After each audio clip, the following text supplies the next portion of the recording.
Je suis arrivé sur cette terre avec les sens ouverts, avec les canaux en pleine expansion, en voyant sur le même plan d'une certaine manière à la fois les personnes humaines, à la fois la nature et à la fois les entités, le monde subtil. Alors il y avait de tout, je pouvais voir les entités effectivement de personnes qui étaient défuntes, qui étaient aux côtés des personnes qui leur étaient chères. Je pouvais d'ailleurs être visité par des personnes de ma famille que je n'avais même pas connues de mon vivant, dont je ne connaissais pas le visage, la forme et que j'ai pu reconnaître sur des photos. Mais c'était également des flashs sur le passé ou sur le futur des personnes que je rencontrais, mais que je n'arrivais pas, quand j'étais enfant, à complètement comprendre ni à analyser, et qui parfois pouvaient m'effrayer. Alors aussi loin que mes souvenirs me ramènent, je me souviens vers l'âge de 2-3 ans, pour moi, j'emmenais mes camarades dans mon aventure parce que j'étais persuadé que tout le monde voyait et je reste convaincu que quand on est enfant, tout le monde voit. Je ne me sens pas un être avec quelque chose d'à part. Dans mon enfance, vraiment, je n'avais pas le sentiment d'être différent ou de souffrir dans la prime enfance de cette donnée-là. C'est plus en grandissant que je me suis dit qu'il y avait peut-être un souci. À l'adolescence, j'ai quand même refermé un peu plus la porte parce que j'étais parasité par ces visions. Je n'arrivais pas encore à les maîtriser et donc du coup, ce n'était pas toujours des expériences qui étaient agréables à vivre. Et je suis rentré dans un cursus peut-être un peu plus oui, rationnel, traditionnel. Donc j'ai suivi un cursus universitaire en droit et j'ai dirigé un établissement social pendant quelques années. Finalement, j'étais bien rentré dans les rails. Je me sentais... de toute façon, le droit n'était pas une solution de dépit, c'est vraiment quelque chose qui m'a passionné et je crois que quelque part dans mon cheminement, je crois vraiment beaucoup au sens de l'âme et au mandat d'incarnation, à ce qu'on a choisi de vivre et je pense qu'à la fois il y avait une réparation par rapport à mon histoire et parce que j'avais peut-être relégué dans un premier temps le divin à un second rang, j'étais allé vers la justice des hommes. Mon projet était de travailler à la Cour européenne des droits de l'homme, de défendre les droits de l'humain et je gardais dans une part de mon être cette passion, je continuais à côté de mon travail tous les soirs de donner de mon temps, tous les week-ends, toutes les vacances.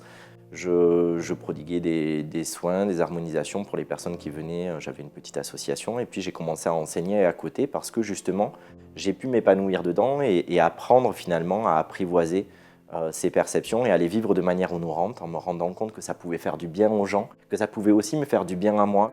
Et je ne comptais pas du tout changer cet équilibre-là. Et puis j'ai vraiment reçu une forme d'appel. Un appel qui m'est tombé dessus alors que je ne m'y attendais pas.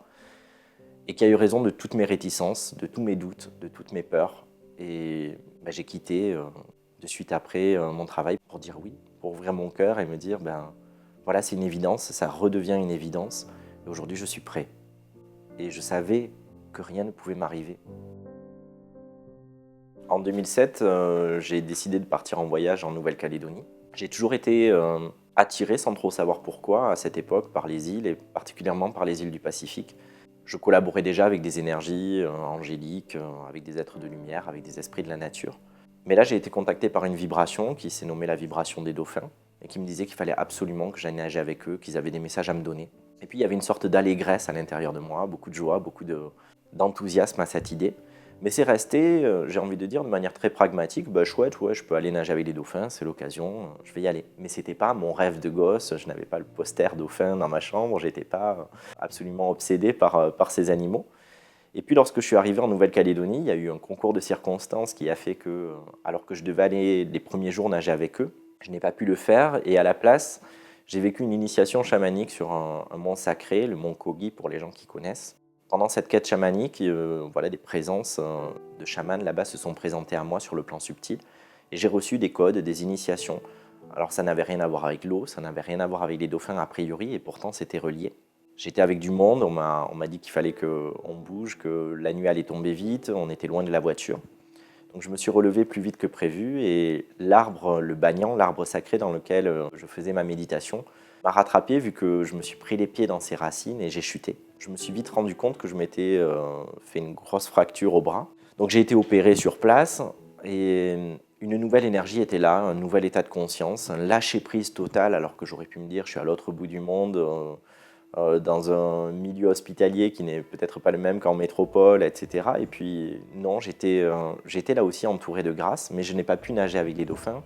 Et puis pendant 2 ans, j'ai un peu oublié cette histoire en me disant bon, voilà, j'ai passé quand même un très beau voyage, j'ai fait des belles rencontres. Et 2 ans jour pour jour après cette chute et cette quête de vision, j'ai été réveillé en pleine nuit à 3h33 par cette même énergie qui s'est présentée cette fois-ci sous le nom de Maître Dauphin et qui m'a intimé de me lever et d'écrire. Et toutes les nuits, à la même heure, pendant quelques semaines, j'ai reçu un enseignement de cette vibration qui a littéralement changé ma vie. Parce que c'était quelque chose de simple, c'était quelque chose de profond à la fois, de vrai, mais surtout qui, pour la première fois, dans ma propre expérience en tout cas, ne vibrait pas comme un apprentissage, comme quelque chose, comme un savoir à intégrer et à pouvoir régurgiter, comme une certitude à asséner, mais comme quelque chose qui résonnait profondément dans mes cellules et comme si je sentais cet océan de vie à l'intérieur de moi, toute cette eau dont on est constitué, qui se mettait à cristalliser simplement parce que j'étais en résonance avec cette vibration et que tout d'un coup, je croyais être une personne joyeuse, je croyais être une personne optimiste, et tout d'un coup, tout ça n'avait plus de saveur comparé à ce que je contactais, qui était un autre octave de mon être grâce à cette vibration qui me permettait de me vivre dans quelque chose d'expansé, de plus large. Et donc depuis 2009, j'ai parcouru la France et l'Europe et les dom-toms pour transférer cette énergie, mais aussi pour accompagner des personnes, autant dans la vibration que dans la matière, à rencontrer l'énergie du dauphin. Le dauphin dans l'animal qu'il est sur cette terre, mais aussi et avant tout sur la conscience, la fréquence, la vibration, qui est peut-être l'état de conscience naturel du dauphin, une conscience de joie, une conscience de paix, d'amour inconditionnel et d'accueil total de la vie comme parfaite. Ils m'ont donné 2-3 messages phares que je garde en moi comme un idéal à suivre. Le premier message, ça a été « change de regard ».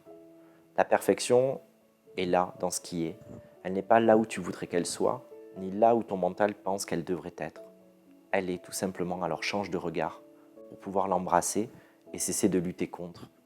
Le deuxième, ça a été « laisse-toi traverser par la vie plutôt que toi-même de vouloir la traverser ». Et ça aussi, ça a été une clé pour moi très forte parce que j'étais volontaire, mais du coup j'étais beaucoup dans le contrôle aussi, même quand je ne m'en rendais pas compte.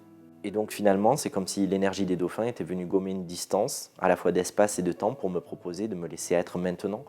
Ne plus essayer de devenir quelqu'un d'autre, mais se laisser le temps d'accueillir ce qui est là, ce que nous sommes. Se concentrer sur notre lumière plutôt que sur notre ombre, et laisser la lumière jaillir et convertir les parts non encore mises en lumière. Et le troisième message d'ailleurs qu'ils m'ont délivré était recouvrer son pouvoir d'aimant dans les deux sens du terme, aimer inconditionnellement, mais devenir aussi l'aimant magnétique qui va pouvoir attirer à lui l'objet de ce qui l'honore et de ce qui l'élève, et répulser, garder à distance ce qui ne lui convient pas et qui pour autant n'est pas forcément négatif. Et pour moi aussi, ça a été une révolution parce que les dauphins avaient des termes simples, ils me parlaient du monde quantique que je ne connaissais pas encore et dans lesquels ils m'ont permis de plonger. Ça m'a permis de faire des ponts avec la science et de se rendre compte que c'était unitaire et que là-dedans, il n'y avait pas forcément de bien ou de mal, qu'il n'y avait pas forcément à avoir peur de bien faire ou de mal faire, qu'il n'y avait pas de bon ou de mauvais choix, mais qu'il y avait simplement toujours le libre arbitre de se choisir et de choisir de faire un avec la vie, de la laisser couler en nous et de se laisser emporter parce que nous sommes réconciliés, nous ne pensons plus qu'elle est hostile, qu'elle peut nous vouloir du mal, que nous pouvons échouer ou être en danger. Nous pouvons avoir l'impression de courir des risques, mais en réalité, tout n'est qu'une expérience comme un grand parc d'attractions, parfois avec des sensations fortes, mais où il n'est question que de prendre du plaisir.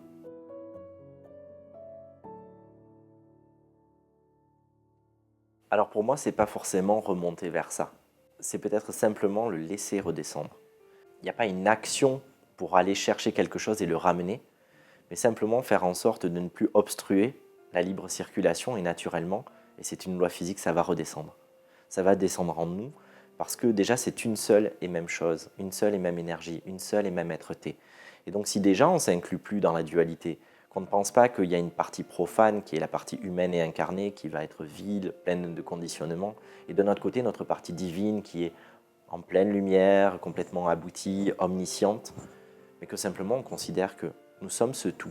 Même si je ne visite pas chaque aspect en permanence, alors je vais peut-être accueillir d'ouvrir la porte, de laisser ce calice, ce véhicule qu'est ce corps, recevoir cette grâce simplement parce que déjà, je ne doute plus d'en être digne et que je n'essaie pas d'acquérir quelque chose, parce qu'on parle souvent de vertu à développer, mais développer une vertu, ça voudrait dire que c'était quelque chose qui m'était étranger auparavant. Donc on part toujours d'un constat d'imperfection, d'un constat d'indignité. Alors que là, la démarche proposée est simplement de redécouvrir que c'est là, que ça a toujours été là, même si je ne l'avais pas reconnu, même si je ne m'en étais pas rendu compte. Et donc concrètement, quand je reçois des personnes en cabinet, par Skype, quand j'accompagne en formation, je n'essaie pas de convaincre la personne. La plus grande exigence que j'ai envers moi-même dans ces accompagnements, c'est de m'efforcer de voir toute la beauté justement de la personne, tout ce qu'elle est de plus merveilleux, l'être divin qui vit en elle, même si elle ne l'a pas encore reconnu. Et je pourrais le lui expliquer, je pourrais lui en parler, je pourrais lui dire « mais si tu voyais comme tu es belle », mais ce n'est pas pour autant que la personne fusionnerait avec cette vision.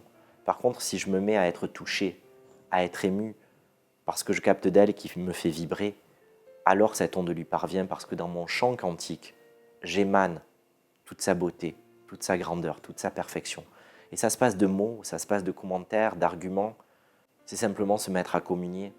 Nous sommes sans cesse en train de nous synchroniser les uns avec les autres, mais nous nous synchronisons souvent autour du miroir d'ombre, j'ai envie de dire. On est sans cesse, parce qu'on croit qu'on est menacé, en train de regarder ce que l'autre est trop ou pas assez, pour essayer de se faire valoir, parce qu'on manque d'amour ou on se fait croire cela, parce qu'on pense qu'on doit se protéger de l'autre, parce qu'on pense que la vie est hostile, que l'homme est un loup pour l'homme. Mais nous pouvons aussi devenir des miroirs de lumière.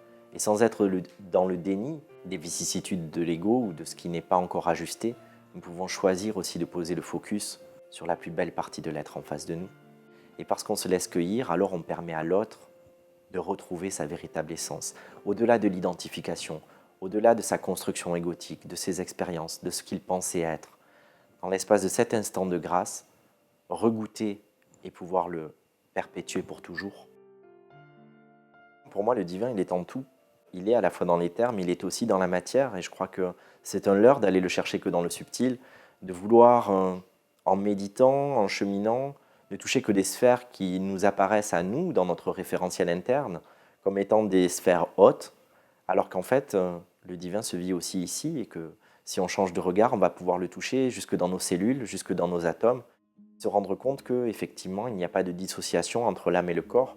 Ce n'est qu'une expression différente, un prolongement différent, une émanation différente d'une seule et même énergie. Et je vais pouvoir regarder chaque partie qui me constitue dans un regard d'amour divin, parce que je vais y recouvrer la perfection et je vais pouvoir aller chercher le regard caché de ce qui est là.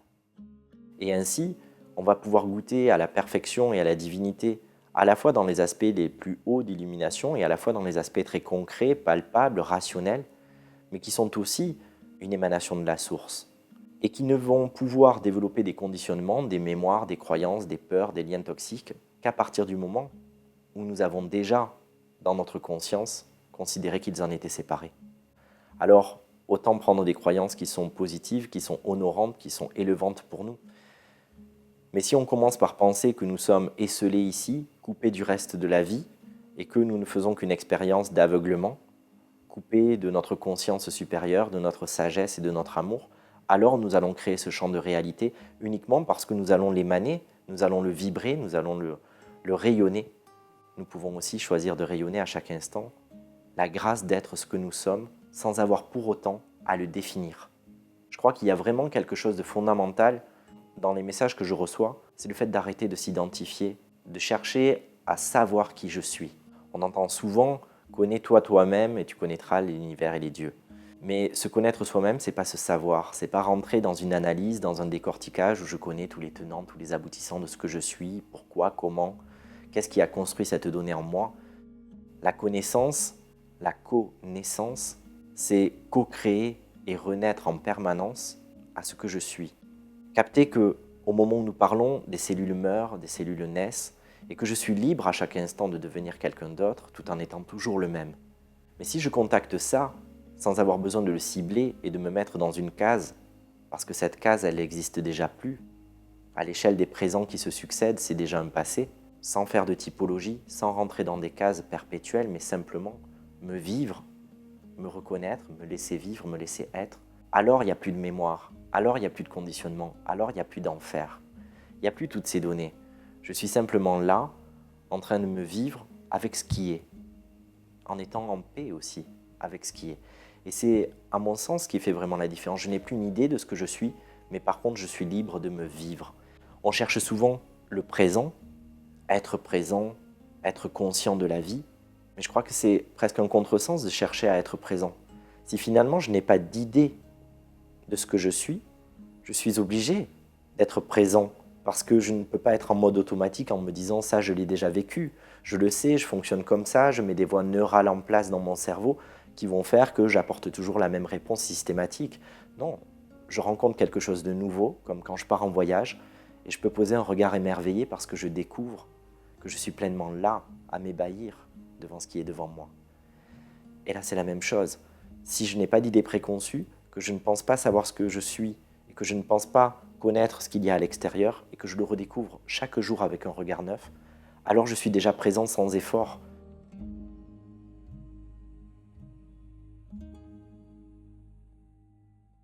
Pour moi, il y a une différence entre être dans le déni de ses peurs, de ses parts sombres ou jugées sombres, et focuser dessus. C'est vraiment deux choses complètement différentes. Il n'est pas question de les éviter, de ne pas vouloir les voir, de faire comme si elles n'existaient pas. Parce que sinon, en souterrain, évidemment, elles gronderaient de plus en plus fort comme un enfant qui pleure et qui a besoin d'être entendu. Mais il n'est pas question non plus de poser le focus uniquement sur cela, en zoomant au microscope et en voyant cette partie qui représente peut-être 0,1% de mon être, comme si elle en représentait 99%. Parce que j'ai cheminé qu'autour de cela, je me suis questionné, j'ai observé, j'ai analysé, j'ai essayé de comprendre, et puis finalement je m'enlise encore plus dedans.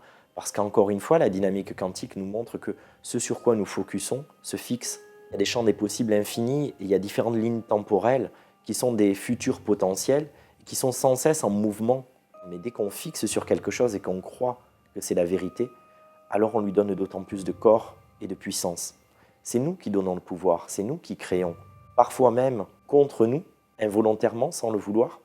Donc je crois que la voie de justesse, en tout cas pour moi, elle est de pouvoir regarder ses peurs, de pouvoir regarder les parts qui sont non encore ajustées, mais en les accompagnant, en les soutenant, en voyant également leur lumière et en les aidant à se convertir, à retrouver leur axe originel, en comprenant que ce n'est pas leur nature d'être distordus, mais que c'est simplement le flot d'expériences non intégrées qui les a fait se dévier de leur axe.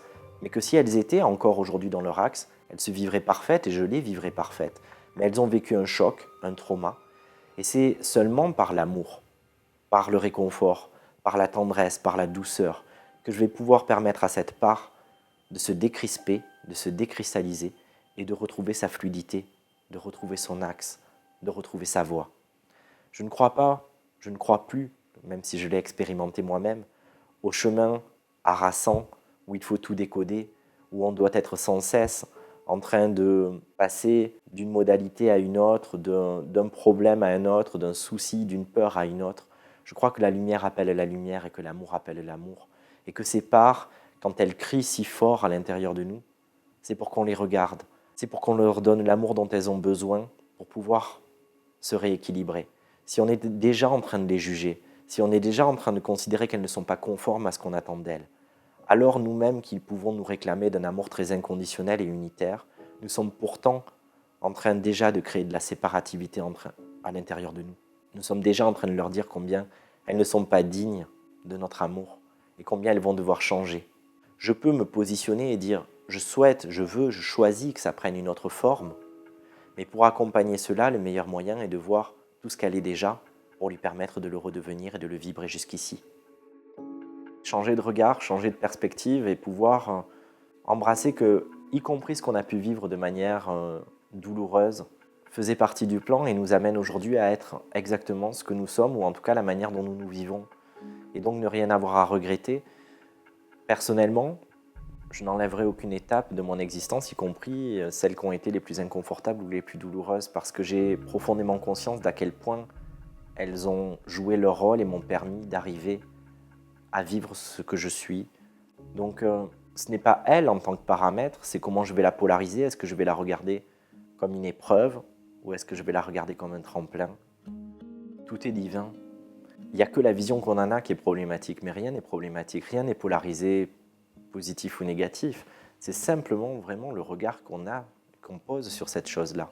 Et peut-être que tout événement dans notre vie est une opportunité d'embrasser la perfection de ce qui est. Et donc pour moi, ce vivre humain divin incarné, c'est s'accepter et même s'accueillir dans tous nos états, c'est-à-dire cesser de vouloir gérer nos émotions, nos attitudes, nos paroles, mais se laisser vivre, se laisser être, chose qui est connotée très négativement dans notre société, mais qui finalement est peut-être le but ultime, se laisser être, c'est-à-dire être en paix avec tout ce qui se vit en moi, sans avoir besoin d'avoir une attitude particulière, de prendre un ton emprunté, d'avoir une posture, mais finalement d'être bien avec tout ce qui est là. En faisant bien sûr le distinguo entre d'un côté, dans les instincts, la compulsion, et de l'autre côté, le véritable instinct honorant qui va être celui qui me permet aussi de me protéger, d'avoir mon sixième sens, etc. Mais y compris la compulsion, pourquoi elle est là? Elle est peut-être que le reliquat du fait que je me suis tellement obstiné, je me suis tellement renié, j'ai tellement voulu éviter des parts de moi que tout d'un coup, elles crient et donc elles se manifestent parce que je les ai endiguées, alors que peut-être simplement, si je les avais laissées être, elles auraient fait beaucoup moins de vagues. Et si je les avais regardées avec un regard de lumière, elles m'auraient offert tous leurs bienfaits plutôt que leurs distorsions. Donc je suis responsable dans le regard que je pose sur chaque être à l'extérieur, mais sur chaque être aussi à l'intérieur de moi. Aucun n'est mauvais non plus, il a juste besoin d'un regard d'amour.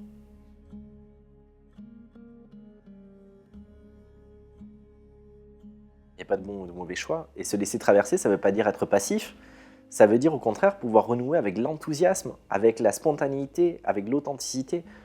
Spontanément, ça me vient de faire ça. Je le fais, j'arrête de me poser 10 000 questions, de savoir si c'est un bon ou un mauvais choix, quelles conséquences ça va avoir.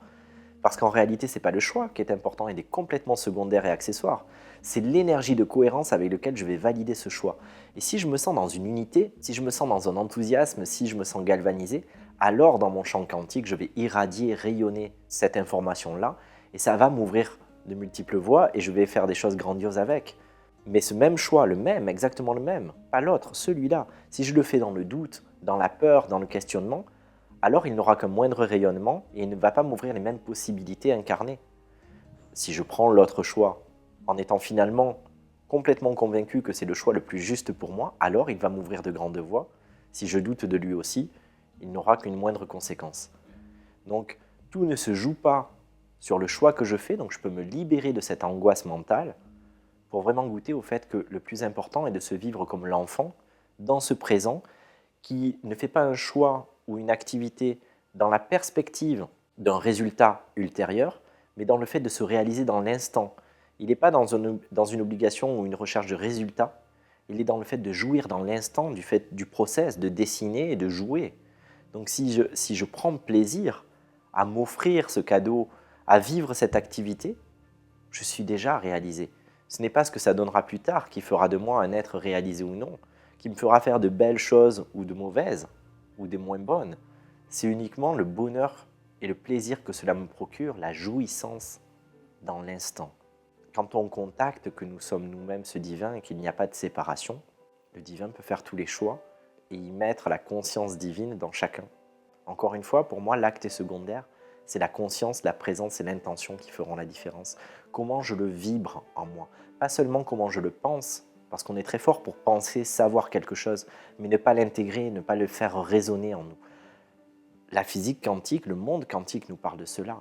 Vibrer dans chaque cellule, dans chaque atome, cette réalité. Et donc là, nous mobilisons les lois divines universelles, la loi de la résonance, etc., sans avoir besoin de la conceptualiser.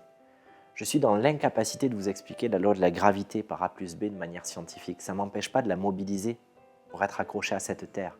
Je ne suis pas à ce moment-là précis en train de demander à mon cœur de battre, d'irriguer mes organes, d'inspirer, d'expirer pour oxygéner. Et pour autant, une partie de moi s'en occupe. On pourrait se dire que c'est des réflexes vitaux. Et à la fois, ces réflexes, c'est ceux qui me permettent justement d'être là dans ce corps et de continuer de vivre et de continuer de créer des présents.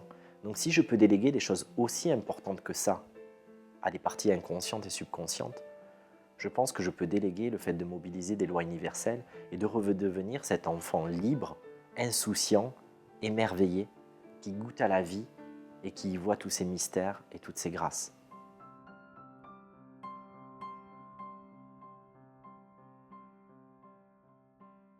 Je crois en prenant la responsabilité de plonger à l'intérieur de soi et d'écouter ce qui résonne en nous, en ne tombant pas dans le piège simplement de projeter à l'extérieur, mais en voyant que des parts de nous peuvent être dans une forme de violence, qu'on peut être aussi prosélyte, qu'on peut être des inquisiteurs également, qu'on peut nous-mêmes faire régner une forme d'intolérance qui va se manifester.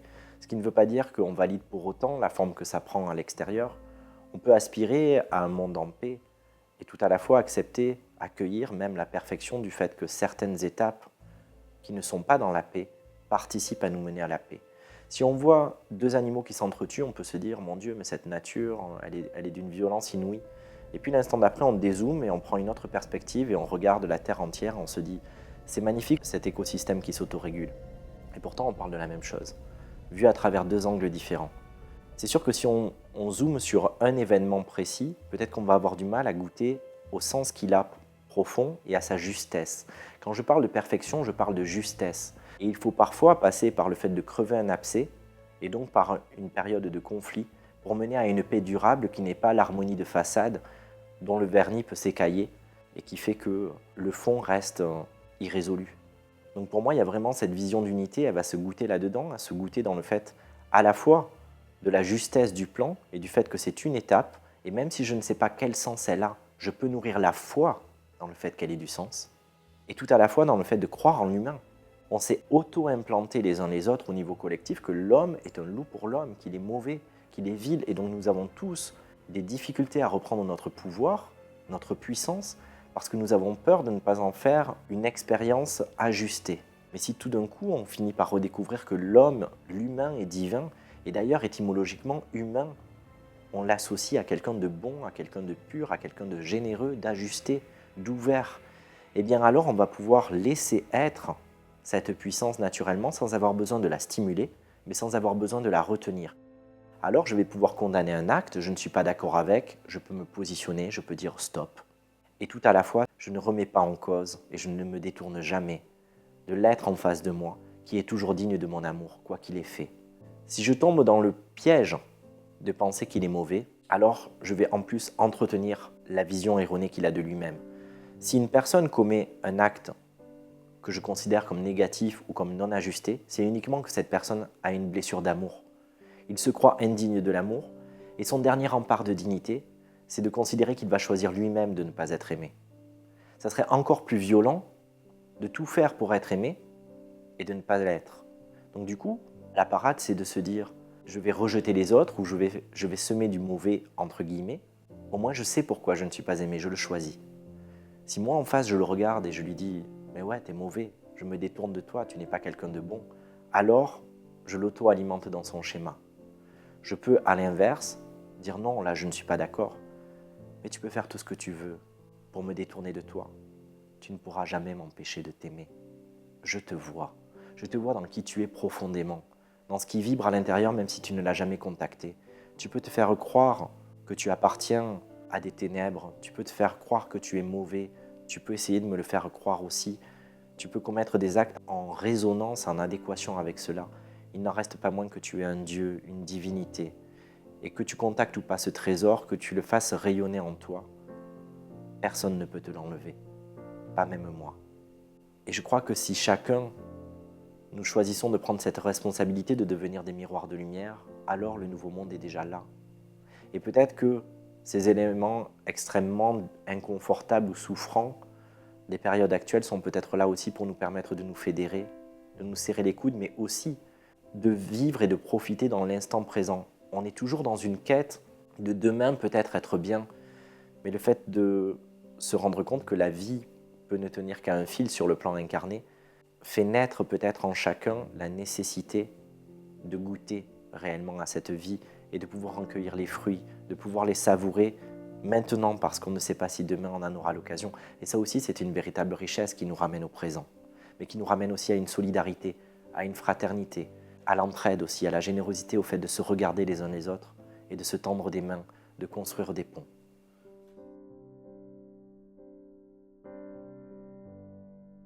Parce qu'on oublie qu'on joue des rôles, les uns dans la vie des autres, et qu'on a choisi vraiment de se rendre service, mais justement dans toute notre sagesse, et qu'on n'a pas forcément besoin de jouer le beau rôle.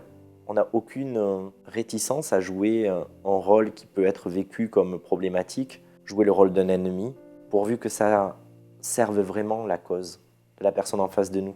Et quand on peut adopter ce regard, on va contacter combien finalement la personne que je pensais non encore assez avancée, inconsciente, négative, eh bien est en réalité peut-être un vrai maître qui n'a même pas besoin de ma reconnaissance, qui n'a peut-être même pas besoin de ma bienveillance, mais qui lui est dans un amour inconditionnel.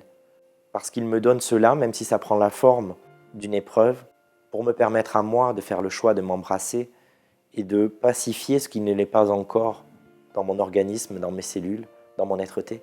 Je suis convaincu, et j'en ai fait l'expérience, que les personnes qui peuvent se mettre sur notre chemin et avec qui on peut vivre une relation chaotique, eh bien, sont non seulement des maîtres, mais sont effectivement des personnes qui, sur le plan de l'âme, sont totalement en amour avec nous, comme nous sommes totalement en amour avec elles. Et donc, je suppose que ça vous est déjà arrivé de se dire, ben là, j'ai été blessé, mais c'est cette personne-là, je sais qu'elle ne me voulait pas de mal, je sais que c'était bienveillant, et donc du coup, je peux entendre cette parole parce que elle est dénuée de méchanceté, de manipulation ou de quoi que ce soit. Et donc du coup, j'arrive à prendre le message et à cheminer avec. Eh bien, il y a juste à se rappeler que toutes les personnes que nous croisons sur cette terre ne sont que des personnes qui nous veulent du bien, même s'ils prennent l'apparence de quelqu'un qui nous met en danger, qui nous fait courir un risque ou qui nous veut du mal. Ça, c'est que le rôle sur une scène de théâtre. Mais n'oublions pas que nous ne sommes pas que le rôle, nous sommes déjà les comédiens, nous sommes le scénariste, le metteur en scène et puis l'écrivain. Nous sommes un peu de tout cela à la fois. Et si on dézoome un peu de notre chemin d'incarnation et qu'on voit plus loin, qu'on s'espace dans notre conscience, on voit combien, même si on ne sait pas pourquoi, tout cela a un sens et est parfait. Et donc si on cesse de lutter contre la vie, je reviens au message des dauphins, choisis de voir la perfection là où elle est, et pas là où tu voudrais qu'elle soit, ni là où tu penses qu'elle devrait être. Elle est. Donc si déjà tu ne te poses plus la question et que tu ne perds plus d'énergie et de temps à penser que peut-être c'est non conforme, alors tu vas pouvoir te poser la question de « Tiens, qu'est-ce que j'ai à tirer de cette situation? Qu'est-ce qu'elle peut m'amener, cette situation? En quoi je peux me permettre d'être encore plus en phase avec moi-même au travers d'elle, même si, au demeurant, elle reste inconfortable ?» Il y a une orchestration divine que nous avons nous-mêmes composée. Et la remettre en cause ici ne sert à rien, sinon nous infliger de la souffrance. Si on s'abandonne à elle et qu'on devient vraiment le véhicule, encore une fois, dans cette vie, alors oui, tout est parfait parce que ça a un sens, même si je ne sais pas lequel il est. Si j'accepte d'être aveugle et sourd, mais de savoir que la voie qui se présente à moi est la bonne, celle qui me convient le mieux, alors oui, je goûte à la perfection. Mais la perfection, effectivement, ne veut pas dire la béatitude. Je crois que c'est là aussi, effectivement, qu'il y a des illusions, qu'il y a des incompréhensions qui peuvent créer des blocages dans notre cheminement spirituel. C'est de penser que quand on est en éveil ou quand on est sur la bonne voie, tout est fluide et tout est lumineux et tout est beau et tout est doucereux. Mais je ne crois pas que la vie ce soit ça. Je ne crois pas que la vie ce soit que des circonstances qui nous apparaissent comme merveilleuses. Mais c'est plutôt pouvoir faire l'expérience d'être soi-même toujours en axe, quoi qu'il arrive à l'extérieur. C'est simplement se resynchroniser, se remettre en axe avec le fait que tout est parfait. Je peux avoir eu une vision imparfaite de ce que j'étais en train de vivre et donc croire que je devais rentrer en résistance ou fuir une situation, mais tout d'un coup, parce que je renoue avec le fait que tout fait partie du plan, il n'y a plus de blocage, aucune part de moi ne se contrit, et je suis libre de traverser et de me laisser traverser par cet état en toute fluidité.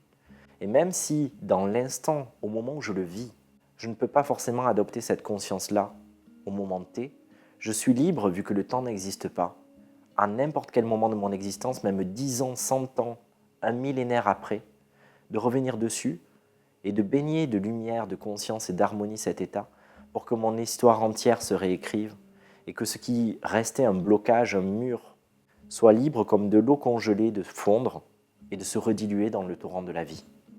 Ça fait la différence et effectivement, ça rejoint un courant miracle, ça rejoint tellement d'approches et c'est tant mieux parce que je crois qu'on est dans une onde de convergence où tout est appelé à se rassembler en dehors de toute guerre de clochers, de ceci est mieux que cela, plus actuel, mais simplement de voir que tous les chemins nous mènent à ouvrir notre cœur et surtout à pouvoir se vivre avec légèreté, avec tout ce qui nous entoure, pouvoir à nouveau être dans une onde de paix, une onde de douceur et goûter à la perfection, goûter que tout est là, que tout est juste et que si nous ne perdons pas ce temps et cette énergie précieuse à remettre en cause, alors l'unité peut se vivre. Cette unité qui ne rime pas non plus, et je crois que ça c'est souvent un écueil dans lequel on tombe, de considérer que l'unité rime avec similarité, avec homogénéité, comme si on devait être tous les mêmes, avoir la même perspective d'un éveil, de la spiritualité, de ceci, de cela. Alors qu'en fait c'est dans la complémentarité, nous sommes tous des unités, des prolongements de la source, et on a chacun pris une coloration particulière, une signature singulière, comme une pièce d'un puzzle qui va pouvoir s'emboîter avec une autre parce que justement elle a sa propre forme. Donc si on arrête de vouloir avoir raison, et ça crée forcément de la séparativité, de la guerre d'une certaine manière, même si ce n'est pas un conflit ouvert.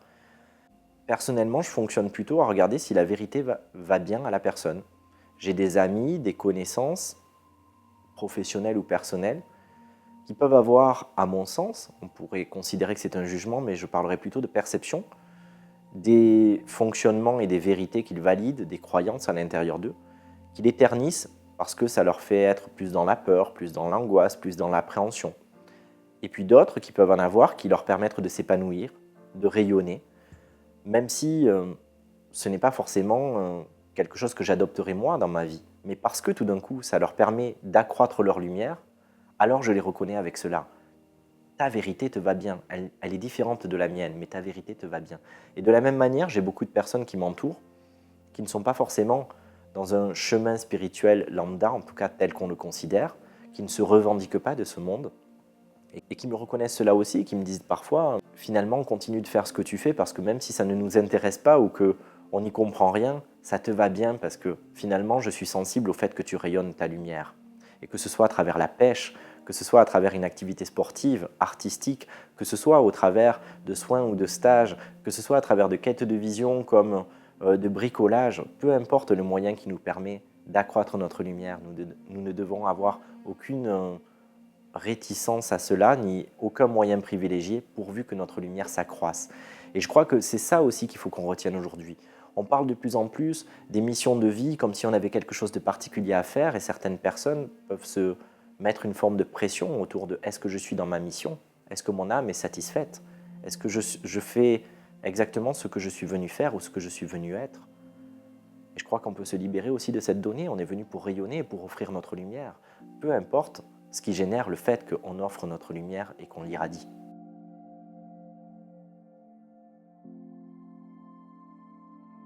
Pour moi, le nouveau monde est déjà là.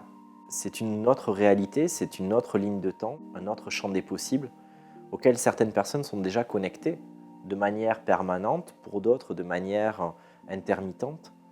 Mais je ne crois pas forcément à l'arrivée d'une date qui va faire que tout d'un coup il y ait une bascule.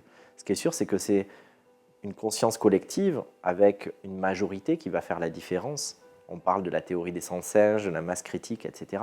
Donc je crois beaucoup plus à cette donnée-là, de combien, même si nous sommes tous différents, même si nous avons tous nos perspectives et nos vérités, nous pouvons intégrer que nous avançons tous dans un seul et même but, un seul dessein, celui de permettre cette émergence et cette incarnation, et que notre corps joue son rôle aussi parce que cette source existe déjà à un niveau subtil, mais que pour la première fois, de manière inédite dans l'histoire de notre univers, elle peut s'incarner sur cette terre. Et donc le nouveau monde est déjà là. Mais pour moi, il ne va pas forcément passer par le fait de se battre pour des idéaux. Alors je suis peut-être à contre-courant à ce niveau-là, et encore une fois, ce n'est pas une vérité absolue, c'est juste mon sentiment. Je crois que, y compris les pistes du nouveau vivre ensemble, doivent être la résultante de ce qui vibre en nous et pas une discipline. Je vois beaucoup de personnes, et j'ai été le premier, j'ai été militant écologiste, je me suis inscrit aussi plus jeune dans ma vie dans des nouveaux mouvements politiques, entre guillemets, ou en tout cas d'organisation institutionnelle, etc. Et j'en suis revenu parce que je crois que profondément, les choses peuvent, et les nouvelles formes de leadership partagé, etc., peuvent être le résultat du fait que j'ai pacifié mon rapport aux autres et à moi-même, plutôt que le vouloir une nouvelle forme, et qui se base déjà sur le fait de renier une autre forme qui ne me convient pas ou que je juge, parce que sinon je suis toujours dans la dualité. Si finalement je suis apaisé et que je suis le cœur ouvert, naturellement je vais changer mon rapport à la nature, aux animaux, aux végétaux, à l'humain, à toute forme de création. Et donc le nouveau monde, il est déjà là, mais ça ne se traduira pas que dans des actes. Aujourd'hui, par exemple, il y a beaucoup de mouvements végétariens, véganes, etc. Moi, j'ai rien contre. Je ne me sens pas forcément non plus en résonance totale avec, et je considère encore une fois que la conscience la présence, l'intention fait la différence. Peut-être que l'élevage intensif est une problématique sur laquelle on va évoluer, mais de notre côté, quand on voit les aborigènes par rapport à un animal qui a la liberté de vivre sa propre vie, eh bien, ils peuvent consommer cet animal, mais dans le sens du sacré, en reconnaissant cette offrande, etc. Et donc, je ne crois pas forcément à un monde qui s'aseptise et à un monde qui devient non plus complètement angélique, mais simplement un monde qui devient conscient, conscient pas dans le sens de tout comprendre, mais dans le sens de donner le meilleur de lui-même. Si chacun à la fois se lâche la grappe et à la fois donne le meilleur de lui-même, ce qu'il a de plus beau à donner à chacun en se laissant cueillir par l'amour qu'il ressent pour chacun, alors ce nouveau monde est déjà là. Peu importe nos actes, peu importe nos pensées, il est déjà là.